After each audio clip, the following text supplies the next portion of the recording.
Imagine if you could travel at the speed of light. But how fast is that? Really? Light moves at 300,000 kilometers per second. That means in just 1 second, light could travel around Earth almost 7.5 times. That's super fast.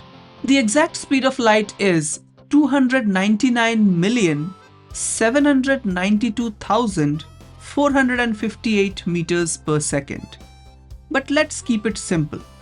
We convert meters to kilometers by dividing by 1000. So, to round it up, let us take the simple value of 300,000 kilometers per second. For comparison, the fastest jet on Earth travels at 3.5 kilometers per second.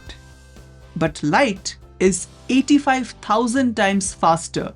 It's the ultimate speed limit of the universe. So next time you turn on a light, remember, light moves so fast that it reaches you almost instantly. Now that's fast. If you found this cool, hit the like button and subscribe for more.